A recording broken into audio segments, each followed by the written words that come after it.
সোণৰ মাজত কলি থাকে আৰু সেই সোণৰ মুকুটটো পিন্ধাৰ কাৰণে কলিয়ে তেওঁৰ হিতাহিত জ্ঞান অকণমান সময়ৰ কাৰণে নাইকিয়া কৰিলে। সেই সোণৰ মুকুটটো কাৰ আছিল? সেইটো আছিল জৰাসন্ধৰ। যিদিনাখন ভীমে জৰাসন্ধক বধ কৰি সেই সোণৰ মুকুটটো হস্তিনালৈ লৈ আহিছিল, তেতিয়া যুধিষ্ঠিৰে সকলোকে সাৱধান কৰি কৈছিল যে এই সোণৰ মুকুটটো কোনেও নিপিন্ধেবা, কাৰণ ইয়াত সহস্ৰ যুৱক সহস্ৰ যুৱতীক বধ কৰাৰ কদৰ্য ক্লেদ লাগি আছে আৰু বিভিন্নজনক অত্যাচাৰ কৰাৰ সেই ক্লেদ আছে, তোমালোকে কোনেও নিপিন্ধিবা। আৰু যিটো কলিৰ মুকুট ৰূপে পৰিচিত হৈছিল। আৰু যেতিয়াই সেই মুকুটটো পিন্ধিলে পৰীক্ষিতে, তেওঁৰ মৃগয়াৰ তৃষ্ণা আহিল আৰু তৃষ্ণাটোৰ প্ৰাণ তেওঁৰ ব্যাকুল হ'ল। পানী বিচাৰি বিচাৰি হাহাকাৰ কৰিলে। ধ্যানস্থ হৈ থকা মুনিক তেওঁৰ উত্তৰ নাপাই পেলাই পানী বিচাৰি মৃতসাপ আৰি দিলে ডিঙিত। সেইখিনি সময়তো তেওঁৰ সেই ভাৱ নাহিলে এইটো ভাল হ'ল নে বেয়া হ'ল। কিন্তু যেতিয়াই সমীক মুনিৰ পুত্ৰ শৃংগীয়ে সাপ দিলে, 7 দিনৰ ভিতৰত পৰীক্ষিতক দংশন কৰক, সেই শব্দ লৈ যেতিয়া তেওঁ ৰাজধানীলৈ ঘূৰি আহিল, সোণৰ মুকুটটো খুলি থলে, এটা এটাকৈ তেওঁৰ হিতাহিত জ্ঞান উদয় হ'ল। তেওঁ তেতিয়া নিজেই কৈ পেলালে, সঁচা মই যিটো কদৰ্য কাৰ্য কৰিলোঁ, মই নহয় যদি আনে কৰিলেহেঁতেন, ৰজা হিচাপে মই তেওঁক মৃত্যুদণ্ড দিলোঁহেঁতেন, কিন্তু মই নিজে কৰিলোঁ, কোনে মোক দণ্ড দিব। তেতিয়া তেওঁৰ নিজৰ দণ্ড তেওঁ নিজেই শিৰ পাতি ল'লে। ৰাজ্য চিন্তা মায়া মোহ চব ত্যাগ কৰিলে সকলো। আৰু তেতিয়া গংগাৰ পাৰত গৈ তেওঁ 7 দিন 7 ৰাতি উপবাসে থাকি ভাগৱত কথা শ্ৰৱণৰ মন মেলিলে।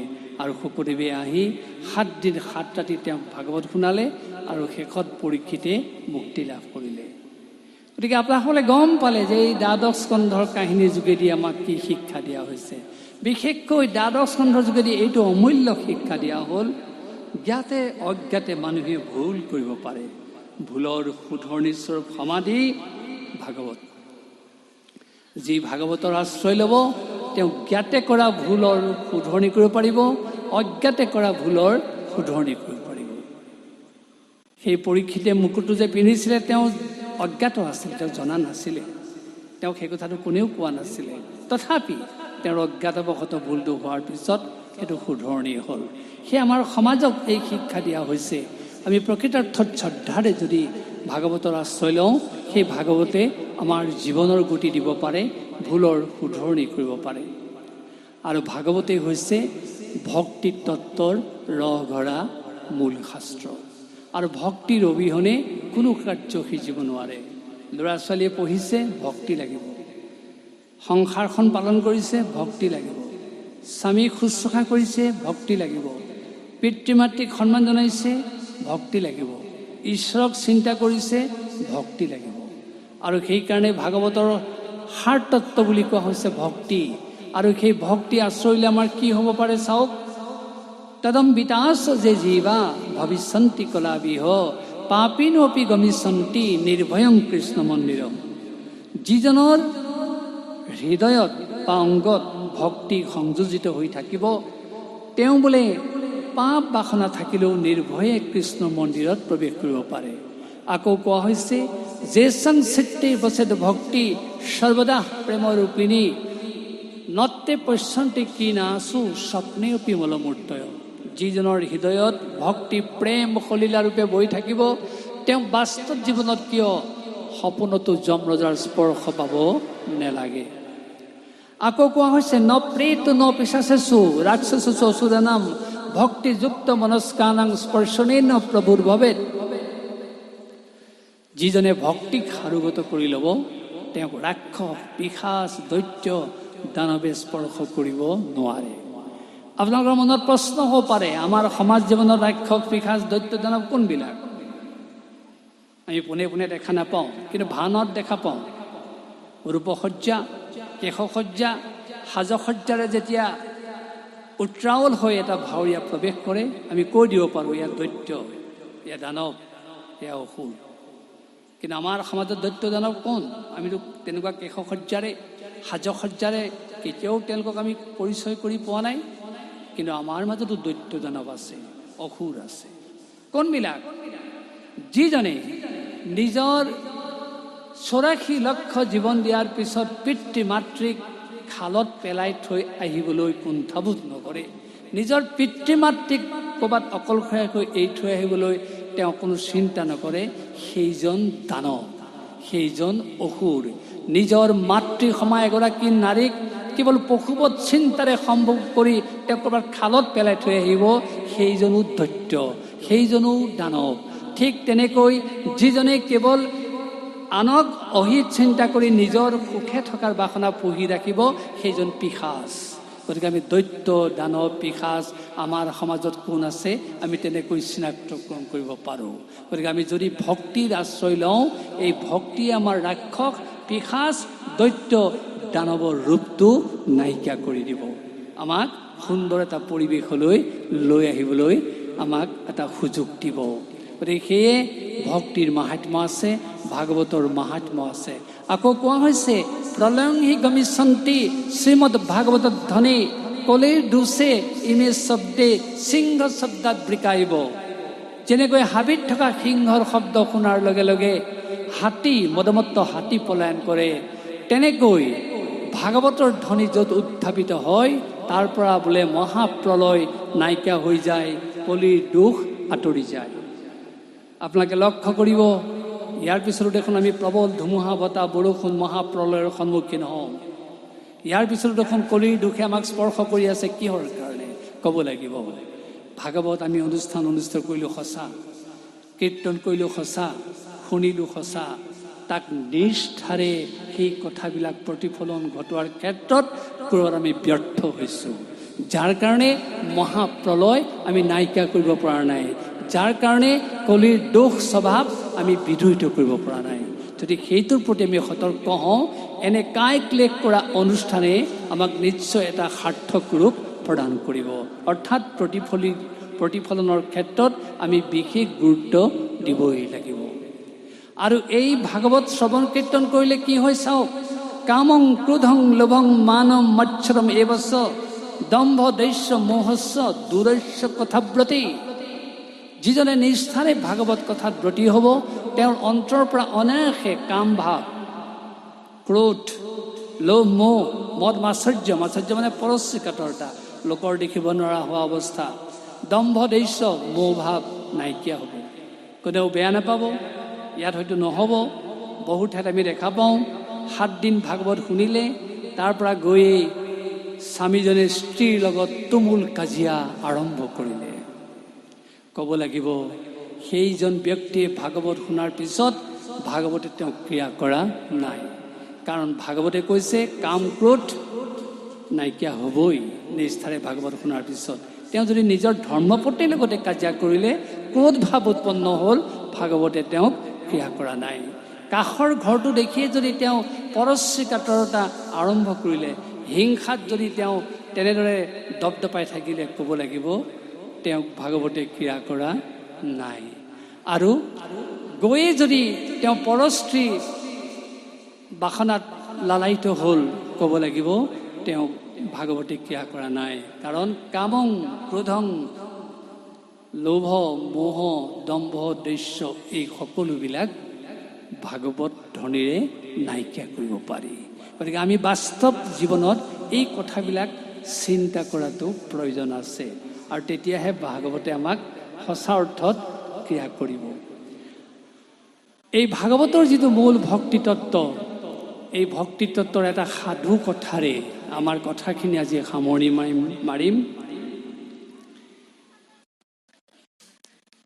অৰ্থাৎ সাধু কথা কোৱাৰ আগত আমি এই কথাটো পুনৰ কৈ ল'বলৈ বিচাৰিছোঁ যে ভক্তি আমাৰ জীৱনৰ অবিচ্ছেদ্য অংগ। ভক্তিৰ যোগেদিহে আমি সকলো কাৰ্য সাধন কৰিব পাৰোঁ। এই ভক্তিৰ এটা মনোৰম সাধু কথা হ'ল এনেধৰণৰ। নাৰদ ঋষি বৈকুণ্ঠলৈ গৈ আছিলে, যাওঁতে দুজন ব্যতিক্ৰমী চৰিত্ৰৰ মানুহে তেওঁক লগ পালে। দুইজনেই একেটা প্ৰশ্নকে কৰিলে। প্ৰথমজন আছিল ভকত। তেওঁ নাৰদ ঋষিক দেখি সুধিলে, নাৰদ তুমি কোনফালে যোৱা? নাৰদে ক'লে, মোৰ সদায় যিটো মোৰ নিয়মীয়া পথ, মই বৈকুণ্ঠলৈ যাওঁ। খুব ভাল কাম কৰিছা, তুমি বৈকুণ্ঠলৈ গৈতো নিশ্চয় ঈশ্বৰক লগ পাবা। বোলে হয়, লগ পাম। তুমিতো ঈশ্বৰৰ লগত বহু কথা পাতা। বোলে পাতো। আজি মোৰ হৈ তুমি এটা প্ৰশ্ন অৱতাৰণা কৰিব লাগিব, তাত পাৰিবানে? নাৰদে ক'লে, পাৰিম। কি প্ৰশ্ন তোমাৰ? তে ভকতগৰাকীয়ে ক'লে, মই অনবৰতে প্ৰভুৰ নামত ৰাম ৰাম ৰাম কৃষ্ণ কৃষ্ণ এই শব্দ উচ্চাৰণ কৰি মই প্ৰভুৰ নামকে লৈ আছোঁ। তুমি তেওঁক সুধি দিব লাগে, মোৰ মুক্তি কেতিয়া হ'ব? নাৰদে ক'লে, বাৰু অকণমান সময় ৰ'বা, মই তাৰ পৰা ঘূৰি আহোঁতে তোমাক উত্তৰটো দিম। নাৰদ গুচি গ'ল। কিছু দূৰ যোৱাৰ পিছত আকৌ এজন বলীয়া মানুহে লগ পালে। অৰ্থাৎ ঠিক তেনেকুৱা বলীয়া নহয়, কিন্তু কথাৰ কোনো লাগ বান নাই। সেইজনেও সুধিলে, তাৰমানে তেওঁৰ চেঞ্চটো আছে, কথাৰহে খালি লাগ বান নাই। নাৰদক সুধিলে, নাৰদ তুমি কোনফালে যোৱা? তেওঁকো চিনি পাইছে। তাৰপৰা ক'লে, বোলে মই বৈকুণ্ঠলৈ যাওঁ। তুমিতো বোলে ঈশ্বৰক লগ পাবা। বোলে লগ পাম। বোলে মোৰ হৈ আজি তুমি প্ৰশ্ন এটা কৰি দিবাচোন ঈশ্বৰক। বোলে কি? সেই ভকতজনে সোধাৰ দৰে সুধিলে যে মোৰ মুক্তি কেতিয়া হ'ব?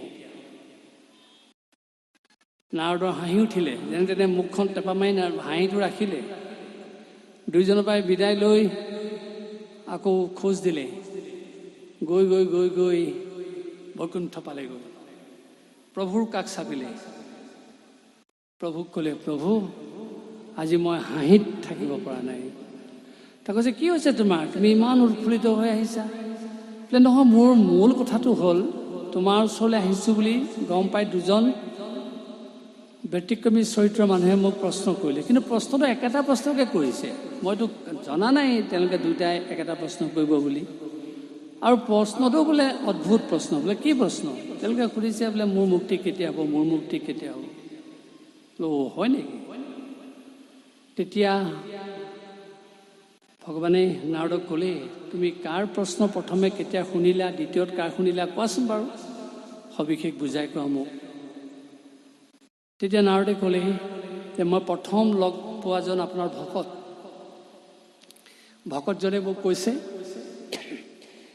তুমি প্ৰভুক সুধি দিবা মোৰ মুক্তি কেতিয়া হ'ব, কাৰণ মই অনবৰতে প্ৰভুৰ নাম লৈ আছোঁ। বোলো হয় নেকি? তাৰপিছত অকণমান গৈ বোলে মই এজন বলীয়া মানুহ লগ পালোঁ। এতিয়া বলীয়া মানুহজনে একেটা প্ৰশ্নই ক'লে যে প্ৰভুক সুধি দিবা মোৰ মুক্তি কেতিয়া হ'ব। তেতিয়া ভগৱানেও হাঁহি হাঁহি ক'লে, তুমি আজি ভাল প্ৰশ্নটো লৈ আহিছা। বাৰু নাৰদ, এইটো উত্তৰ মই তোমাক পোনে পোনে নিদিওঁ। তুমি মোৰ কথা এটা তেওঁলোকক কৈ দিবা, তাৰপিছত সেই উত্তৰটো তুমি নিজেই ল'ব পাৰিবা। তেতিয়া নাৰদে সুধিলে, প্ৰভু এইবোৰ যে অকাই পকাই কৈ আছা, পোনে পোনে কৈ নিদিয়া কিয়? কাৰ মুক্তি কেতিয়া হ'ব? বোলে নহয়, এই কথাটো যদি মই পোনে পোনে কওঁ তোমাৰ কৌতূহলটো নিবৃত্তি নহ'ব। সেইকাৰণেই বোলে মই তোমাক এটা কথা ক'ম, সেইটো তুমি কৈ দিলেহে তোমাৰ কৌতূহল নিবৃত্তি হ'ব। তেতিয়া তুমি ভালকৈ হৃদয়ংগম কৰিব পাৰিবা কাৰ মুক্তি কেতিয়া হ'ব লাগে। তেতিয়াহ'লে কওক আপুনি। তেতিয়া ভগৱানে ক'লে, নাৰদ, তুমি দুইজন ব্যক্তিকে মাত্ৰ এই কথাটো কৈ দিবা যে প্ৰভুৱে এতিয়া এটা বেজীৰ বিন্ধাত এটা হাতী সোমাবলৈ চেষ্টা কৰি আছে। নাৰদৰ বহুত হাঁহি উঠিলে। কৈছে, প্ৰভু তুমি মোক আওপকীয়াকৈ ক'লা, পোনে পোনে কোৱা হ'লে ভাল আছিলে। নহয় নহয়, তুমি নিজে পাবা, লৈ যোৱা, মোৰ কথাখিনি লৈ যোৱা। আহিল নাৰদ আকৌ এমুকুৰা হাঁহি মাৰি আহি আহি আহি আহি প্ৰথম সেই ভকতজনৰ ওচৰ পালেহি। ভকতজনে অত্যন্ত উদ্বিগ্নতাৰে সুধিলে, কি হ'ল নাৰদ, মোৰ প্ৰশ্নটোৰ উত্তৰ আনিলানে? তেতিয়া নাৰদে হাঁহি হাঁহি ক'লে, উত্তৰটো মই আনিলোঁ, কিন্তু তোমাৰ মুক্তি কেতিয়া হ'ব মোক প্ৰভুৱে পোনে পোনে নক'লে। মোক মানে এটা কথাহে কৈ পঠালে। কি ক'লে? প্ৰভুৱে ক'লে যে এতিয়া মই বৰ ব্যস্ত, তেওঁলোকৰ কথা উত্তৰ দিবলৈ মোৰ সময় নাই। মই এটা বেজীৰ বিন্ধাত হাতী এটা ভৰাবলৈ চেষ্টা কৰি আছোঁ, সেই কথাকে কৈ দিবা। সেইকাৰণে মই তোমাক কথাটো অৱগত কৰিলোঁ। তেওঁ এতিয়া বৰ ব্যস্ত, হাতী এটা বেজীৰ ৰন্ধ্ৰটোত সোমাবলৈ চেষ্টা কৰি আছে। তেতিয়া ভকতজনে কি উত্তৰ দিলে জানে? তেতিয়া ভকতজনে ক'লে, মই সদায় সেই ভগৱানৰ নামত ধূপ চাকি লগাই আছোঁ, ৰাম কৃষ্ণ কৈ আছোঁ, অনবৰতে নাম লৈ আছোঁ। আৰে মূৰলৈ পিঠি দি পেলাই এটা অলাগতিয়াল কামত ভগৱান ব্যস্ত হৈছে। এজন কেনেকুৱা ভগৱান? এইজনক আজি বাৰু ৰামকৃষ্ণ বুলিবলৈ নাই। বেজী বিন্ধাতনো হাতী সোমাব পাৰেনে? সেইটো কামত লাগি আছে, আৰু মোৰ কথাটো উত্তৰ দিবলৈ তেওঁৰ সময় নাই। নাৰ তাৰ পৰা গুচি গ'ল, গৈ বলিয়া মানুহজনৰ ওচৰ পালেগৈ। এতিয়া বলিয়া মানুহজনেও একে উদ্বিগ্নতাৰে সুধিলে, নাৰদ, মোৰ প্ৰশ্নটোৰ উত্তৰ আনিছা? আনিছোঁ। তেতিয়া বলিয়া মানুহজনেও সুধিলে নাৰদক, তুমি মই কোৱা প্ৰশ্নটো যথাযথভাৱে প্ৰভুৰ ওচৰত ক'লা? নাৰদে ক'লে, ক'লোঁ। কি উত্তৰ দিলে? বোলে প্ৰভুৱে বৰ ডাঙৰ কথা এটা ক'লে। বোলে এতিয়া তেওঁ আৰু তোমালোকৰ উত্তৰ দিবলৈ সময় নাই, তেওঁ ডাঙৰ কাম এটাত ব্যস্ত হৈ আছে। বলিয়াজনে সুধিলে, কি কাম? বোলে এটা বেজীৰ বিন্ধাত হাতী এটা সোমাবলৈ চেষ্টা কৰি আছে। তেতিয়া বলিয়াজনে কি ক'লে জানে? তেতিয়া বলিয়াজনে ক'লে, যাৰ বুকুৰ প্ৰতিটো নোমত কোটি কোটি ব্ৰহ্মাণ্ড বিৰাজমান, যিজনে সৃষ্টি স্থিতি লয় কাৰ্য পলকতে চকুৰ নিমিষতে সংঘটিত কৰিব পাৰে, এই বেজী বিন্ধাত হাতী সোমোৱাটো তেওঁৰ কাৰণে এটা কাম নে? তেতিয়া নাৰদে কৈ পেলালে, সঁচা, এওঁৰ মুক্তি আগত হ'ব, কাৰণ তেওঁ ভগৱন্তৰ তত্ত্ব উপলব্ধি কৰিছে, তেওঁ ভক্তি মাৰ্গত উপনীত হৈছে। সেয়া আমাক কোৱা হৈছে, কোনো বেয়া নাপাব। আমি হয়তো ভকতৰ বেশ পিন্ধিছোঁ, ভকতৰ ভাৱেৰে আমি নাম গুণ গাইছোঁ, ভকতৰ কৰ্ম কৰিছোঁ, কিন্তু তাৰ মাজত এই অকপট ভক্তিভাৱ লাগিবই। ঈশ্বৰ চিন্তাৰ প্ৰতি তেওঁ দ্ৰৱীভূত হ'ব লাগিবই। ঈশ্বৰ কোন এই তত্ত্ব উপলব্ধি কৰিব লাগিবই। সেই ভকতজনে যেনেকৈ ক'লে যে মই তেওঁৰ নামতেই বলিয়া হৈ আছোঁ, অথচ তেওঁ এটা অসাধ্য কাম কৰি মোৰ ফালে পিঠি দিছে, এই ভাৱ যাতে কোনেও গ্ৰহণ নকৰে। আৰু যিজন ভকতে সঁচাকৈ তেওঁৰ তত্ত্ব উপলব্ধি কৰিব পাৰে, বলিয়া হ'ব পাৰে, সেই মানুহজনৰ দৰে ভক্তি তত্ত্বত নিমজ্জিত হৈ ভগৱন্তক যি বুজি পায়, সেইজনে সঁচাকৈ মুক্তি সান্নিধ্যতে লাভ কৰিব। সেয়ে আমি ক'ব খোজোঁ, ভক্তি হৃদয়ৰ বস্তু, মগজৰ বস্তু নহয়। ইংৰাজী বাক্য গাব নাপায়, কিন্তু এই ভাগৱত ক্ষেত্ৰত ইংৰাজী বাক্য এটাৰ লোভ সামৰিব পৰা নাই। গাইছোঁ, অপৰাধ নধৰিব। A religious and spiritual spirit is the greatest and most immediate in human life. It is not grapes by the brain, it is hard grapes. অৰ্থাৎ জীৱনত আটাইতকৈ যদি শ্ৰেষ্ঠ আৰু লাগতিয়াল সম্পদ আছে, সেয়া হ'ল আধ্যাত্মিক চিন্তা, ঈশ্বৰমুখী চিন্তা, ধৰ্মৰ প্ৰতি থকা যথোচিত শ্ৰদ্ধা। কিন্তু এই আধ্যাত্মিক চিন্তা, ঈশ্বৰমুখী চিন্তা, ধৰ্মৰ প্ৰতি থকা শ্ৰদ্ধা মগজৰ বস্তু নহয়। It is not grabs by the brain, it is heart grabs. ইয়াক মগজে ধৰি ৰাখিব নোৱাৰি, এয়া হৃদয়ৰ বস্তু। আমি হৃদয়ৰেহে ভক্তিৰ প্ৰতিফলন ঘটাব পাৰোঁ। আহক, এই 3 দিনীয়া ভাগৱত কাৰ্যসূচী শ্ৰৱণ কীৰ্তন কৰাৰ পিছত আমি সকলোৱে এই হৃদয়ৰ মাজত প্ৰকৃত ভক্তিক স্থাপন কৰিবলৈ আগবাঢ়োঁ। আৰু এনে ভাৱত যদি আপোনালোক উদ্বুদ্ধ হয়, দেখিব আপোনালোকৰ জীৱন সুন্দৰ হৈছে, ঘৰ সুন্দৰ হৈছে, সংসাৰ সুন্দৰ হৈছে, সমাজ সুন্দৰ হৈছে। আমি আশা কৰিম, অসমত বহুত ভাগৱতৰ অনুষ্ঠান অনুষ্ঠিত হৈছে। এই দীপক বৰাৰ সৌজন্যত তেখেতৰ গৃহৰ সন্মুখত এই চিলাপথাৰত যি 3 দিনীয়া কাৰ্যসূচীৰে ভাগৱত অনুষ্ঠান অনুষ্ঠিত কৰা হ'ল, ই এক গতানুগতিক ভাগৱত অনুষ্ঠান নহয়। এই ভাগৱত অনুষ্ঠানৰ যোগেদি ইয়াত থকা সকলোৱে এই তত্ত্ব প্ৰতিফলন ঘটাই সমাজৰ পৰা ব্যভিচাৰ, অপৰাধ প্ৰৱণতাৰ ভাৱ নাইকিয়া কৰিব আৰু সকলো একত্ৰিত হৈ সকলোৱে ঈশ্বৰৰ চৰণত নিজকে আত্মসমৰ্পণ কৰিব। সেইদিনা হওক এনে আশা ৰাখি আপোনালোক সকলোলৈকে পুনৰবাৰ ভক্তি ভৰা শ্ৰদ্ধা আগবঢ়াই আমাৰ কথাখিনি সামৰি মাৰিছোঁ। সৰ্বে ভৱন্তু সুখিনঃ, সৰ্বে সন্তু নিৰাময়া, সৰ্বে ভদ্ৰাণি পশ্যন্তু, মা কশ্চিৎ দুঃখভাগ ভৱেৎ। নমস্কাৰ। কৃষ্ণ। আজি পুণ্য স্থানতে আমাৰ আউনীআটী সত্ৰ সত্ৰাধিকাৰ প্ৰভু ঈশ্বৰৰ লগতে ঘাৰমৰা সত্ৰ সৰু প্ৰভু ঈশ্বৰৰ লগত ভকত বৈষ্ণৱ আই সমস্তক আজি পুণ্যৱন্ত আজি দীপ বৰা দেৱৰ এতিয়া অনুষ্ঠান ভাগৱত অনুষ্ঠান তিনিদিনীয়া পতাত আজি শেষ পৰ্যায়লৈ পৰিছেহি। গতিকে আমাৰ সময়লৈ